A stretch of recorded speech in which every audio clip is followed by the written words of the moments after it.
So yes, we looked at what happens to the brain when we're in the presence of nonstop information, how the brain suffers from things like switch cost, as you were explaining, and continuous partial attention, and the drain of information potential, how being in an environment of potential information can erode our attention,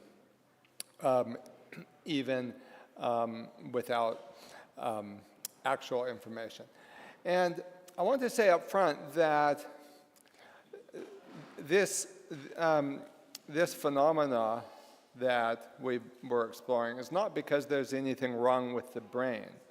In fact, what happens to the brain when we're in the presence of a stimulatory flood is the brain doing what the brain was designed to do. The issue is that our hunter-gatherer brain, if you will, is not equipped for a situation of information surplus.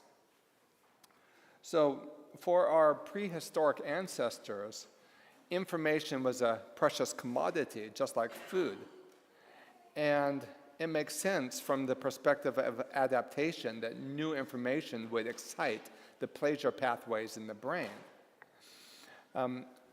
After all, being able to notice and observe and pass on information, especially information that might lead to, might be exciting or lead to outrage or novelty or so forth. This instinct to notice and pass on information could mean the difference between survival or destruction for you or your tribe. And this is also true of particularly of anything that might be moving in or sounds or sudden movements or sudden sounds in one's field of vision. Failure to notice something could mean missing a crucial food source or being in danger from a predator.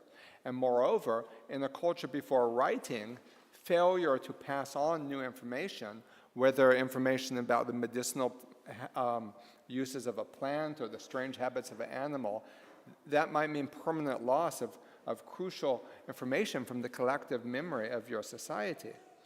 And the reason that this didn't throw our Paleolithic ancestors into a condition of chaotic alerting is because the amount of new information available to any single people group was relatively unchanged from day to day.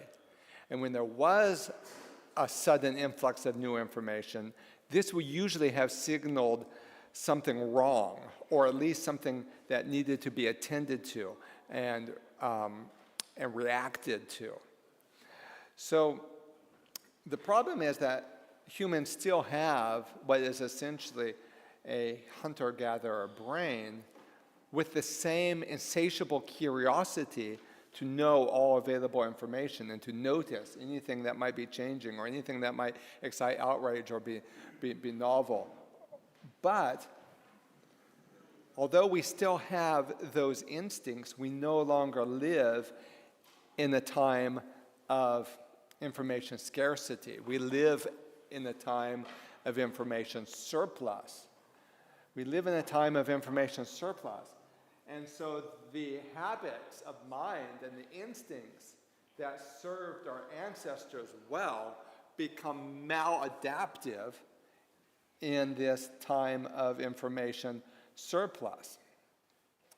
The opportunities for novelty, excitement, fear, outrage are no longer comparatively limited day to day, but are available on demand 24/7. And so the instincts that served our ancestors well in the Paleolithic condition of information scarcity, the instinct to learn, notice, to notice and pass on all available information, this becomes maladaptive in a time of information surplus.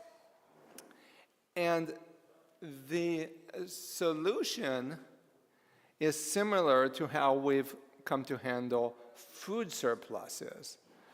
So as a species, we don't reject food, but living in a time of food abundance, we've realized that we've had to have boundaries, such as set meal times and portion control and ascetic disciplines like fasting. Just because I'm hungry and there's food in the refrigerator doesn't mean that I have to go and eat. I can wait for the next meal. Similarly, we don't reject digital interfaces, but we institute boundaries, including set times when we use certain things and other times when our devices are off or on airplane mode.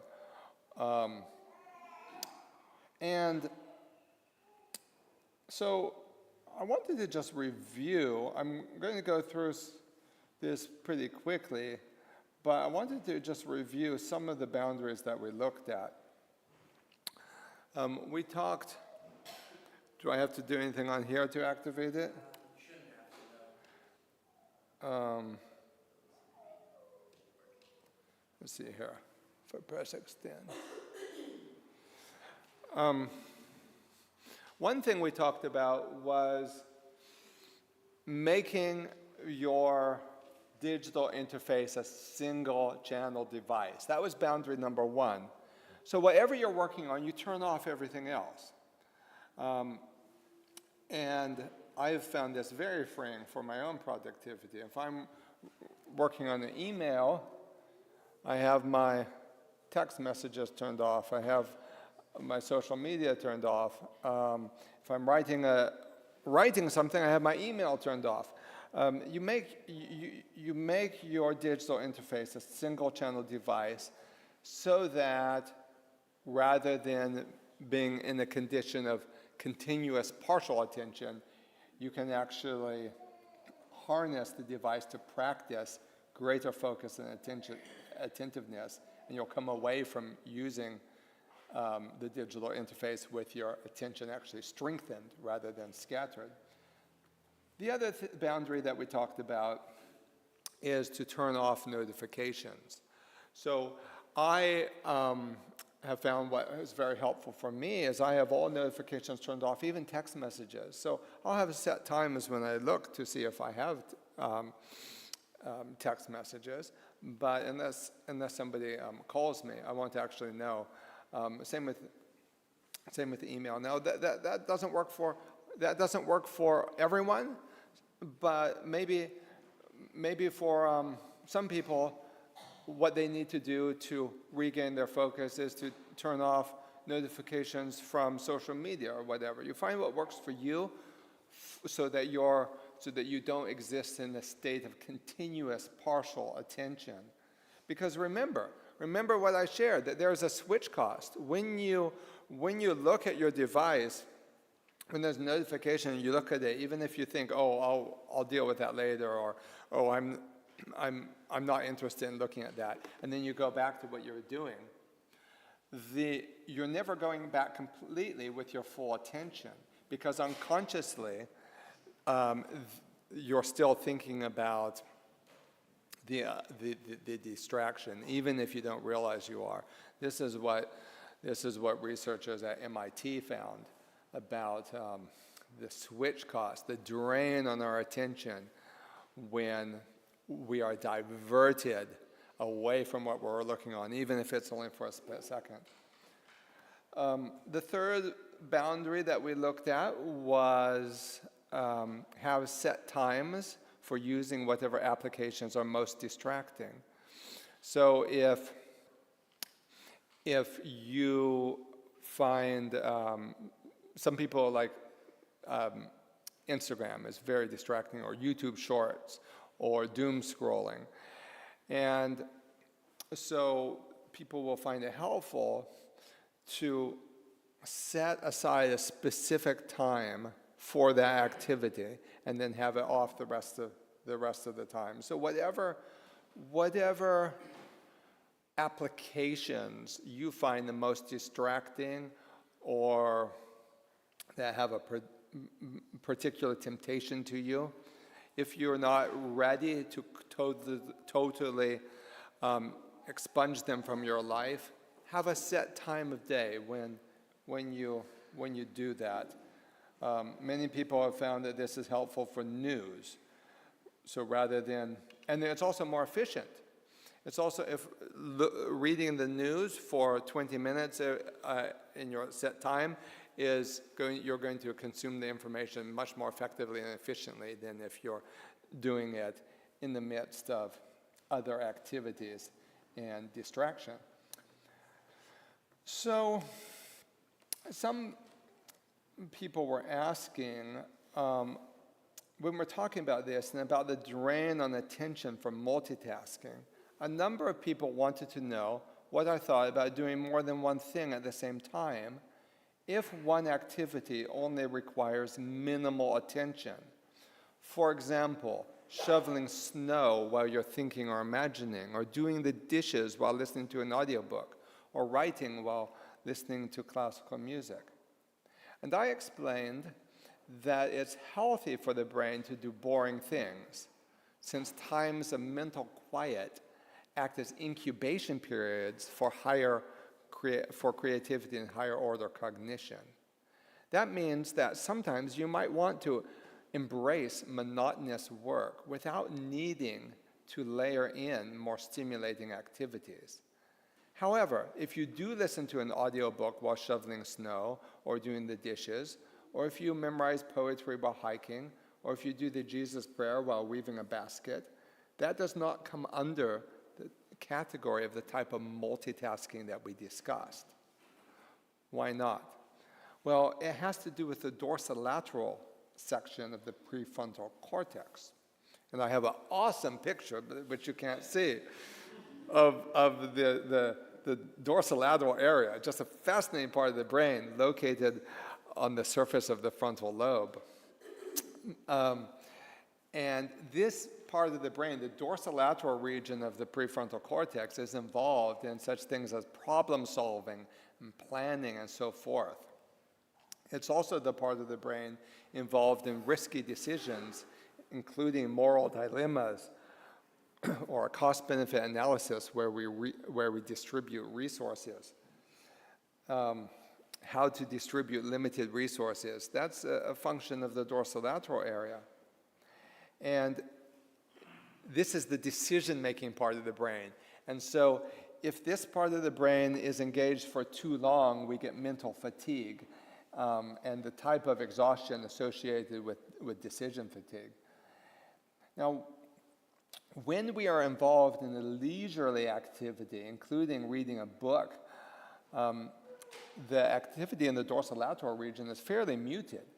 And this was made clear in a 2009 study using a fMRI scanner, which measures blood flow to different parts of the brain.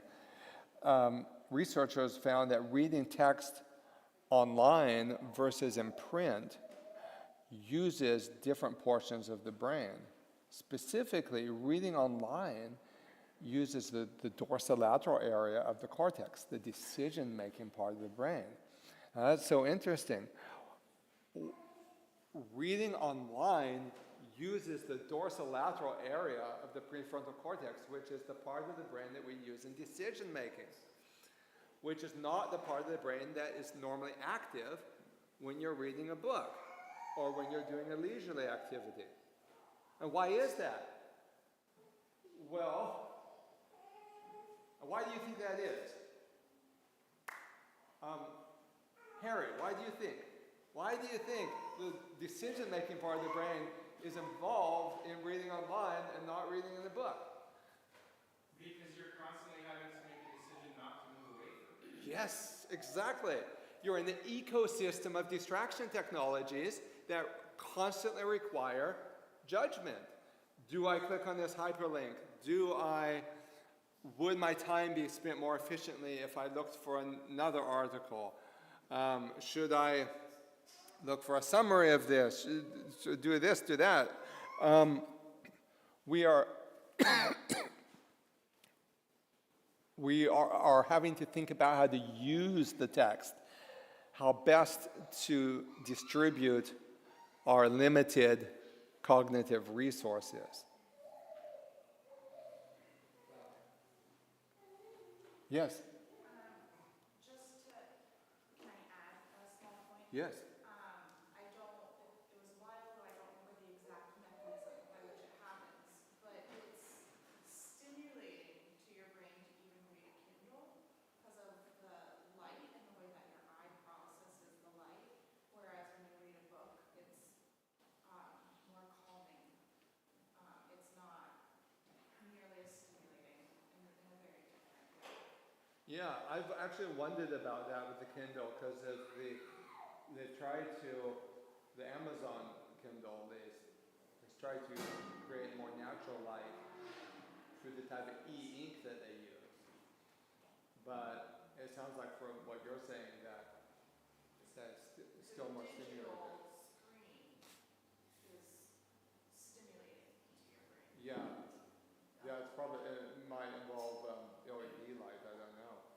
That's absolutely true, because I get sensory overload very easily, and I can read a book all day long, but I can't read something online. If I have to read something that's more than a page long, I have to print it out, because it's just exhausting. Oh yes, I do as well, because I've developed, we all have developed habits of reading web pages in a certain way, and we find that when we print it, we're not using the decision-making part of the brain,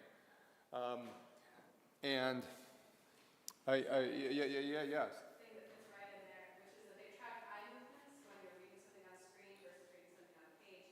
And you read diagonally on a screen, so you don't actually look at every word, you track it diagonally. Whereas on a page, you go horizontally. But the more you read on a screen, the more you begin reading diagonally on printed works too. Oh yes, the habits of mind that we have online then begin to spill over into how we read in print. And just to that point, when they put, in 2009, they put people in the fMRI scanner who had never used the internet before and had them read. This might be what you're referring to. And they used different parts of their brain. They didn't use the decision-making part of their brain. They were reading online material in the fMRI scanner, but these people, because they had never read online before, they were reading the material like they would have read a book. And then they compared that with people who were frequent internet users. The frequent internet users used the decision-making part of the brain, the dorsolateral area. The people who had never used the internet before, when reading online in the scanner, read the text like they would a book, not with the decision-making part of the brain. Then they send them away for 3 or 4 days and had them read it online, had them surf the net for an hour a day. After these people started surfing the net for an hour a day, then they put them back in the fMRI scanner, have them read text again, and what will you know, they're using the dorsolateral area of the brain. Robin, would that be the same for e-readers then by default? If you use an e-reader, are you saying, or is there any research to indicate that you use e-readers in the same manner that you do a web page? Well,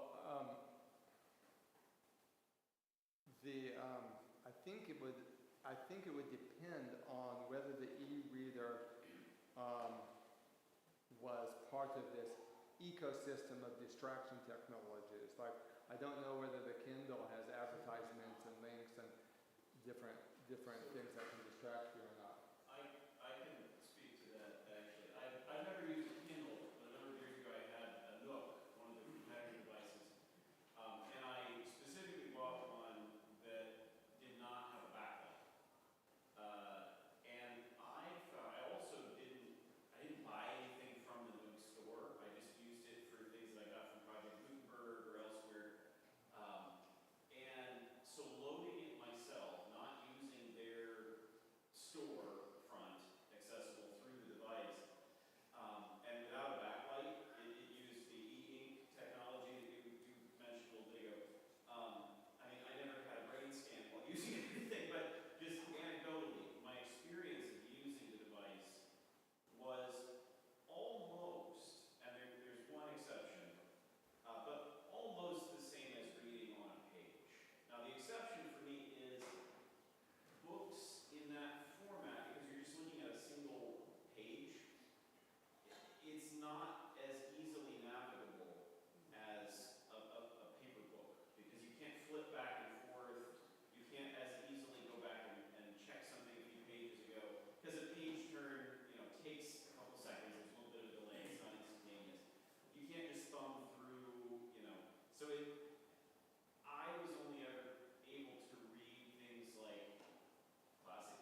Yes, yeah, and I mean, there's degrees to all this. So like, I've been told Mac has a thing where you can like simulate the experience of a book, and then some of these e-readers will have limited distractibility. So there's a spectrum. I don't really get too technical. I don't want to get too technical, like, oh, is there research about this thing, or what about research about that? You can tell when the dorsolateral area of your brain is being engaged by whether you're having to make judgments or whether you can just surrender into the text on its own terms. If you start, and I want to say there's nothing wrong with reading web pages with the dorsolateral area of our brain. We can get a lot done. We can be very efficient in our research, and we have various heuristics that we employ to get more done in less time. And that is a very effective type of reading, but it's different than the experience of reading a book. And there's actually a tension.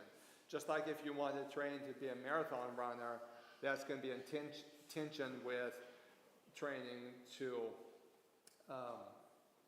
bench press 300 pounds. It's different muscles, and in a sense, different types of priorities that may be somewhat in tension to themselves. Does that make sense? Does that make sense? Does somebody else have a question?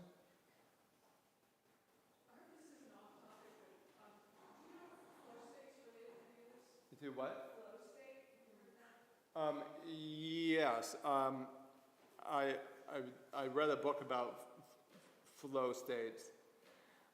When you get in the zone and you're kind of flowing with an activity, like people sometimes experience when they do exercises and so forth. That's the sort of the flow state that we get in when we lose ourselves in the book is what gets interrupted when we are reading with the dorsolateral area.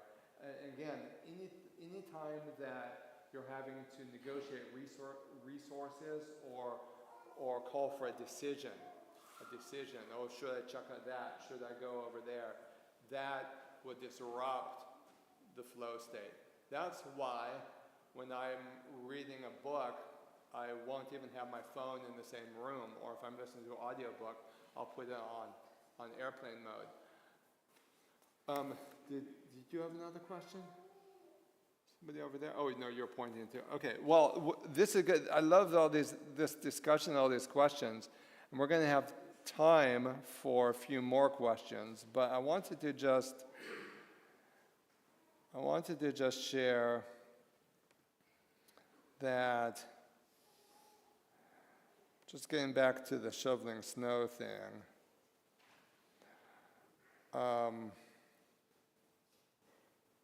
Okay, well, wrap up about the dorsolateral area. So when we're like thinking, oh, should I click on this hyperlink? Would it be a more efficient use of my time to search for a better article, etc.? The significance here is not just that these questions are distracting, but that they are questions about action potential, thus requiring the brain to shift resources from receiving to making judgments, from leisure to problem solving.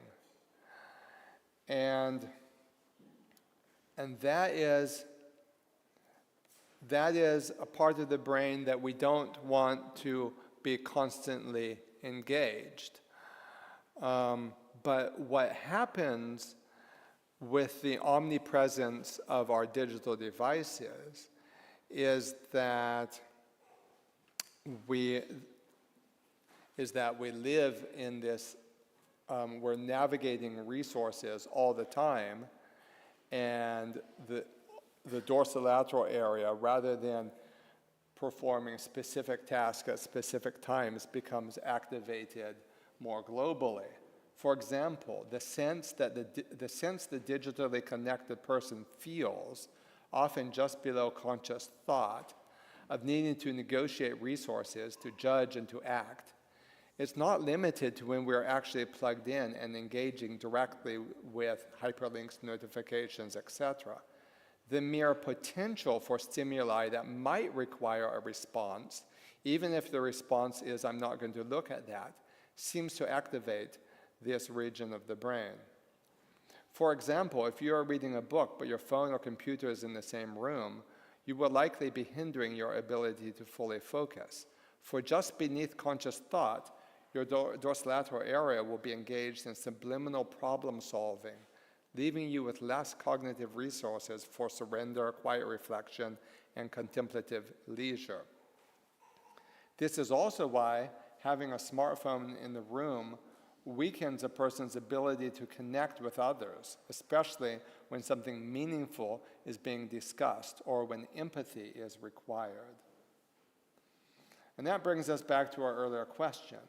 When we are engaged in activities where our mind is on autopilot, or even activities like exercise or driving that require concentration, but not the decision-making part of the brain, then we can layer in other activities to do simultaneously. Yes, it's good to sometimes embrace monotonous activities just as a time to be quiet, but if we layer in other intellectual and creative activities, that's not multitasking in the technical sense. What we want to avoid is pursuing creative activities or intellectual or interpersonal activities at the same time as our devices are putting a drain on the dorsolateral area through decision potential. For example, we want to avoid doing homework while your email is open, or reading while notifications are going off, or having a conversation with somebody while we're getting notifications from social media. Those are the types of things that I had in mind. In this next, I can't remember if this is a review boundary or a new one, but it's protect the things you love by removing your phone. So removing your phone might mean putting it on airplane mode while you play an instrument or read or pray, or it could mean having a separate room without any technology where you, as a family you enjoy board games, or a husband and wife might decide to have no phones in the bedroom. Whatever it is, there are ways that you can find that work for you and your family for protecting the things you love by removing, strategic removal of digital interfaces. And I want to explain something that I've done. So when I had a really good routine where I would have no digital interfaces, this is back when I was underemployed. I was doing editing and freelancing, but I was underemployed, so I only had about 5 or 6 hours of work I needed to do. So I had the mornings where I was completely unplugged. I might have my phone on so I could hear if somebody needed to phone me if there was an emergency, but I wouldn't look at anything else. Then in the lead up to finishing my book with Joshua, Are We All Cyborgs Now? I was online all the time. I was working with editors, with peer reviewers, with Joshua, just online all the time. And so this mourning period stopped being free of digital interfaces. And then when the book was finished, I looked forward to going back to this peaceful mornings, but I found I couldn't because I had got used to all the buzz and the stimulation. And so it's like, so I got this box, and you put your phone in here, and then you turn dial, and you can select it for. Let's see, it's going to turn on. Okay, now it's up for a minute. I can't get in here. There's no way to break it. Well, you could break it. The only way there's no way to override it. You set it for an hour, or you can set it for a week, and there's no way to get in short of breaking it. But I don't. You can even take the batteries out. You're not going to get into it. And I don't have the tools to break it anyway. So I guess if I had the right tools, I could break it. But that really helped me to. That helped me to take it down to the blacksmith shop.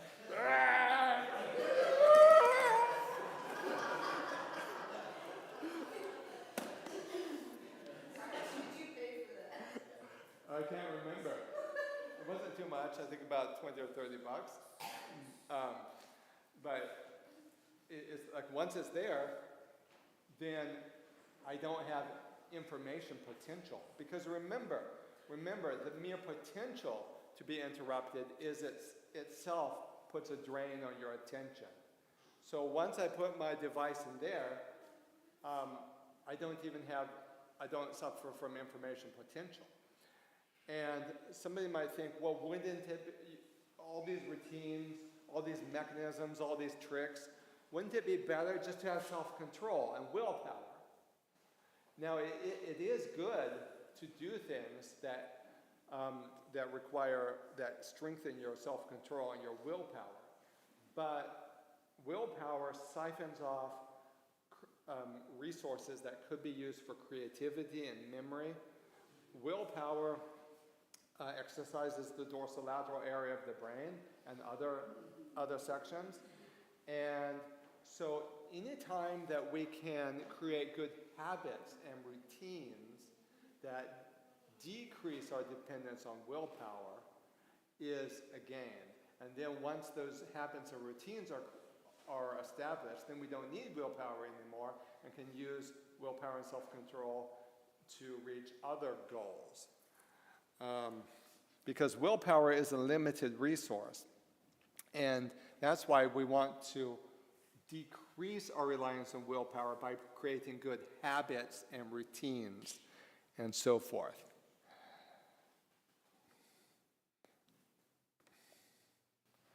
I'm going to skip some of the material that I have because we're short on time, but I did want to just share that I wanted to share a quote from Charlotte Mason about spending time outside.